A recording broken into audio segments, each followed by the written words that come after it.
Praise the Lord. സർവശക്തനായ ദൈവത്തിൻ്റെ അതിവിശുദ്ധമായ നാമം മഹത്വപ്പെടുമാറാകട്ടെ. പ്രഭാത ചിന്തയ്ക്കായിട്ട് കർത്താവായ ദൈവത്തിൻ്റെ നാമത്തിൽ ശരണപ്പെടുന്നു. കർത്താവായ യേശുക്രിസ്തു യെരൂശലേമിൽ പ്രവേശിക്കാനായിട്ട് കഴുതപ്പുറം തിരഞ്ഞെടുത്തതിന് പ്രധാനമായ ഒരു 5 കാരണങ്ങളെ പറ്റി പറയുവാനായിട്ട് ആഗ്രഹിക്കുന്നു. അതായത് പ്രവചനം നിവൃത്തിയാകാൻ വേണ്ടിയാണ്, ഫുൾഫിൽമെൻറ്റ് ഓഫ് പ്രോഫസി.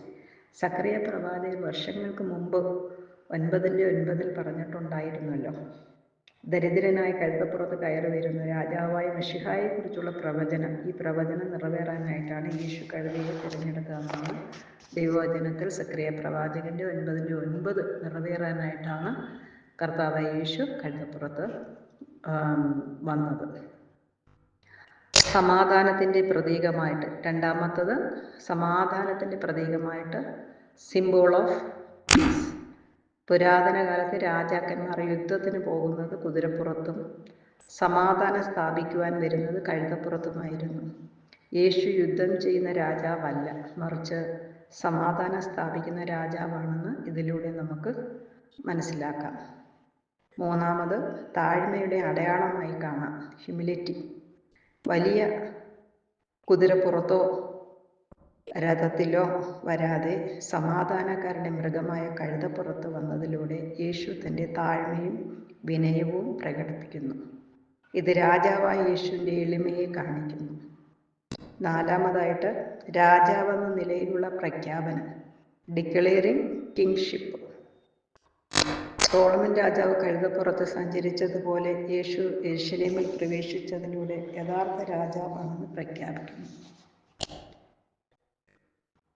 പിന്നീട് സെർവൻ്റ് ലീഡർഷിപ്പ്, അഞ്ചാമത്തത് സേവകൻ. കഴുത ഒരു ബീസ്റ്റ് ഓഫ് ബർഡൻ ആണ്, അതായത് ഭാരം ചുമക്കുന്ന മൃഗമാണ്. യേശു മനുഷ്യരുടെ പാപഭാരം ചുമക്കുന്നവനും സേവകനായ രാജാവുമാണെന്ന് ഇത് സൂചിപ്പിക്കുന്നു. കൂടാതെ യേശു കയറിയ കഴുതക്കുട്ടി ഇതുവരെ ആരും കയറാത്തതായിരുന്നു. ഇത് യേശുവിൻ്റെ ദിവ്യത്വത്തെയും കാണിക്കുന്നു. ഇതാണ് 5 കാരണങ്ങൾ. കഴുതയെപ്പറ്റിയുള്ള പവിത്രത എന്തുവാണെന്ന്, ബൈബിളിൽ കഴുതയെപ്പറ്റി പവിത്ര ചരിത്രവും പുരാതന ജ്ഞാനത്തെപ്പറ്റി നമ്മൾ നോക്കുകയാണെങ്കിൽ, പുരാതന ഇസ്രയേലിൻ്റെ പൊടി നിറഞ്ഞ വഴികളിൽ പ്രവാചകന്മാർ നടന്നതും രാജാക്കന്മാർ സഞ്ചരിച്ചതുമായ ഒരു എളിമയുള്ള ഉറച്ച കാലുള്ളതുമായ സ്ഥിരതയുള്ളതുമായ കഴുത ബൈബിൾ കാലഘട്ടങ്ങളിൽ വെറും ഒരു ഭാരം ചുമക്കുന്ന മൃഗമായിരുന്നില്ല. ജനസീസ് 22:3 പറയുന്നുണ്ട്, അബ്രഹാമിൻ്റെ മോറിയ പർവ്വതത്തിലേക്കുള്ള യാത്ര മുതൽ യേശുവിൻ്റെ ജെറുസലേമിലേക്കുള്ള പ്രവേശനം വരെയുള്ള തിരുവെഴുത്തിലെ ഏറ്റവും പ്രധാനപ്പെട്ട ചില നിമിഷങ്ങളിൽ പ്രത്യക്ഷപ്പെട്ട ഒരു അനിവാര്യ കൂട്ടാളിയായിരുന്നു കഴുത. കഴുത ദൈവം മുൻപാകെ താഴ്മയെയും അനുസരണത്തെയും പ്രതിനിധീകരിക്കുന്നു. കുതിരകളിൽ നിന്ന് ഇത് വ്യത്യസ്തമാണിത്. കഴുത ദൈവം തൻ്റെ ജനത്തിൽ നിന്ന് ആഗ്രഹിച്ച നിശബ്ദമായി കീഴ്വഴക്കത്തെ ഉൾക്കൊള്ളുന്നു. യാഗത്തിനുള്ള വിറക് കഴുതയാണ് അബ്രഹാമിനായിട്ട് ചുമന്നുകൊണ്ട് വന്നത്. ബിലയാമിൻ്റെ കഥയിലും നമുക്കിത് കാണാവുന്നതാണ്. സംഖ്യാപുസ്തകം 22. ബിലയാം എങ്ങനെയുള്ള വ്യക്തിയായിരുന്നു? അത്യാഗ്രഹമുള്ള ഒരു അന്ധനായ പ്രവാചകനായിരുന്നു. ദൂതൻ അവരുടെ വഴികൾ തടയുന്നത് കാണാൻ കഴിയാത്ത ആ പ്രവാചകൻ. എന്നാൽ കഴുത ദൂതനെ കാണുകയും ദൂതൻ്റെ ശബ്ദം കേൾക്കുകയും കഴുതയെ കൊണ്ട് സംസാരിപ്പിക്കുകയും ചെയ്തതായിട്ട് നമുക്ക് കാണാൻ പറ്റും. മനുഷ്യനും പ്രവാചകന്മാർക്കും കാണുവാനായിട്ട് സാധിച്ചില്ലെന്നുണ്ടെങ്കിൽ ദൈവം കഴുതയ്ക്ക് വെളിപ്പെടും. മനുഷ്യൻ ദൈവത്തിന് വേണ്ടി നിന്നില്ലെങ്കിൽ, സംസാരിച്ചില്ലെന്നുണ്ടെങ്കിൽ ദൈവം പലരെയും, ഒന്നിനും കൊള്ളാത്തവരെ പോലും എടുത്ത് പ്രയോജനപ്പെടുത്തും. കഴുതയെ കൊണ്ടുപോലും സംസാരിക്കാനായിട്ട് കഴിവുള്ള സർവശക്തനായ ദൈവമാണ് നമ്മുടെ ദൈവം. കർത്താവിന് അസാധ്യം എന്തെങ്കിലും ഉണ്ടോ? നമ്മുടെ ജീവിതത്തിലും നമ്മൾ ഈ കഴുതയിലൂടെ പഠിക്കേണ്ടത് താഴ്മയാണ്. കർത്താവായ ദൈവം നമ്മളെ ആ താഴ്മ പഠിപ്പിക്കാനായിട്ടാണ് കഴുതയെ കർത്താവ് തിരഞ്ഞെടുത്തത്.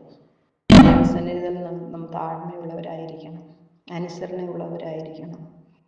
എന്ത് ഭാരം കർത്താവായ ദൈവം നമ്മുടെ തലയിൽ എടുത്തു വെച്ച് തന്നാലും, മുതുകിൽ എടുത്തു വെച്ച് തന്നാലും ക്ഷമയോടെ നമ്മൾ, സഹനശക്തിയോടെ നമ്മളത് ചുമക്കുവാൻ കടപ്പെട്ടിരിക്കുന്നു. കാരണം ആ ഭാരം നമുക്ക് ഇറക്കി വയ്ക്കുവാനായിട്ടൊരു സ്ഥലമുണ്ട്. അത് കർത്താവായ ദൈവത്തിൻ്റെ സന്നിധിയാണ്. അതിനെയും നമ്മൾ പഠിക്കണം. കഴുതയിലൂടെ നമ്മൾ പഠിക്കേണ്ടിയിരിക്കുന്നു. ബുദ്ധിയുള്ളവരെയും ജ്ഞാനമുള്ളവരെയും ഒന്നുമല്ല ദൈവം എടുത്ത് ഉപയോഗിക്കുന്നത്. പഠിപ്പുള്ളവരെയും വിവേകമുള്ളവരെയും കർത്താവ് അന്വേഷിക്കുന്നില്ല. തന്നെ താഴ്ത്തി ദൈവസന്നിധിയിൽ കർത്താവായ ദൈവത്തിന് വേണ്ടി ജീവിക്കുവാനായിട്ട് താല്പര്യവും മനസ്സുമുള്ളവരെ മാത്രമേ കർത്താവ് പ്രയോജനപ്പെടുത്തുന്നുള്ളൂ. താഴ്മയുള്ളവരായിരിക്കുക, എളിമയുള്ളവരായിരിക്കുക, കർത്താവായ ദൈവത്തിന് വേണ്ടി എന്തും ചെയ്യാൻ ത്യാഗം സഹിക്കാനും നല്ല മനസ്സുള്ളവരായിരിക്കുകയാണെങ്കിൽ തീർച്ചയായിട്ടും കർത്താവായ ദൈവത്തിൻ്റെ മുഖം കാണുവാനും അവൻ്റെ ശബ്ദം കേൾക്കുന്നതിനും അവന് വേണ്ടി പ്രവർത്തിക്കുന്നതിനും അവൻ്റെ സാക്ഷിയാകുന്നതിനും അനേകർക്ക് അതിശയവും അത്ഭുതമായിട്ട് മാറ്റി ഒരു വലിയ അടയാളമായിട്ട് മാറ്റി മറ്റുള്ളവരെ അനുഗ്രഹിക്കുന്നവരായിട്ട് ദൈവം നമ്മളെ മാറ്റും. Praise the Lord. Thank you. God bless you.